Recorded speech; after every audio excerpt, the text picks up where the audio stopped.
नमस्कार, मैं अमित श्री अरविंदो सोसाइटी की ओर से आपका हार्दिक स्वागत करता हूं। आज हम शिक्षा में शून्य निवेश नवाचार अर्थात ZIIEI कार्यक्रम के द्वारा संकलित किए गए एक रोचक नवाचार गृह कार्य परिवेश में व्यवहारिक शिक्षा लेकर उपस्थित हुए हैं।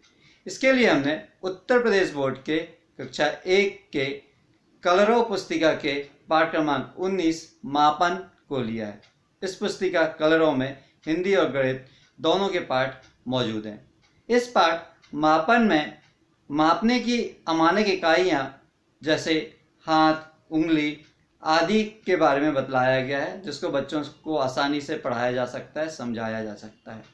तो चलिए हम देखते हैं कि किस प्रकार से हम इस नवाचार गृह कार्य परिवेश में व्यवहारिक शिक्षा का उपयोग यह पाठ समझने के लिए करते हैं।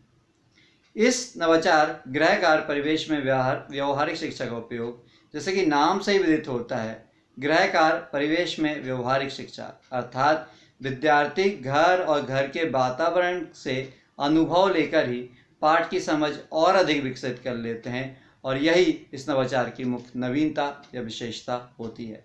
इस नवाचार के कारण न केवल विद्यार्थी पाठ की विषय वस्तु से रूबरू होते हैं, बल्कि बच्चों के सर्वांगीण विकास के लिए, बच्चों के होलिस्टिक डेवलपमेंट के लिए जो भी गुणों की आवश्यकता होती है, जैसे शिष्टाचार, अनुशासन, धैर्य, विनम्रता, परस्पर सहयोग, आत्मविश्वास, ये सारे गुण बच्चों में धीरे धीरे इस नवाचार के कारण विकसित होने लगते हैं।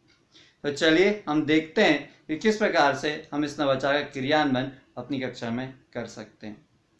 इस नवाचार को क्रियान्वयन करने के लिए शिक्षक कुछ तालिका रहती है, उस तालिका को बच्चों को देते हैं और बोलते हैं आप घर जाइए, घर में अपने अभिभावकों के साथ, अपने पेरेंट्स के साथ बैठिए और जो आपने पाठ पढ़ा है, समझा है, इसको डिस्कस करिए, इसको सुनाइए अपने पेरेंट्स को, और जो तालिका है इसको अपने अभिभावकों की सहायता से भर के लाइए। और दूसरे दिन ये जो तालिका भरी रहती है, इसमें कक्षा में आपको पढ़ के सुनाना है सभी विद्यार्थियों को। सभी विद्यार्थी ऐसा करते हैं, तालिका ले जाते हैं, अपने अभिभावकों के साथ बैठते हैं, उनको पाठ सुनाते हैं, और उसके आधार पर वो तालिका भर के अपने अभिभावकों की मदद से कक्षा में लाते हैं और सभी विद्यार्थियों को सुनाते हैं। उदाहरण के तौर पर एक बच्चा है मनीष, उसको एक तालिका मिलती है।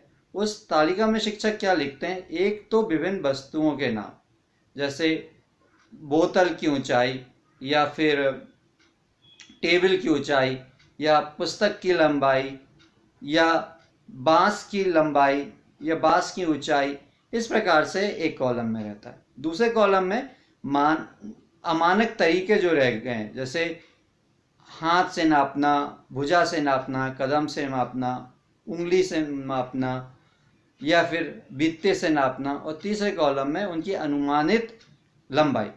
इस प्रकार से एक कॉलम दे दी जाती है, तालिका दे दी जाती है। बच्चे जाते हैं और अपने आसपास की चीज़ें देखते हैं, जैसे टेबल, पानी की बोतल और कुछ चीज़ें, और उसको लिख के लाते हैं। मान लीजिए एक बालक गया मनीष, उसने नाप के लाया पानी की बोतल।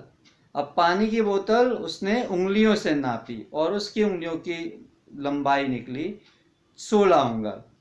तो वो लिखेगा पानी की बोतल, मापने की इकाई उंगली और ऊंचाई 16 उंगल।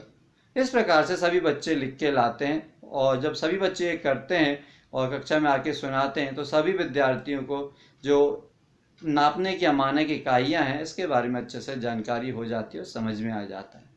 हमें उम्मीद है कि इस नवाचार का क्रियान्वयन आपको भी बहुत पसंद आया होगा, और उसका क्रियान्वयन आप अपने विद्यालय में जरूर करेंगे।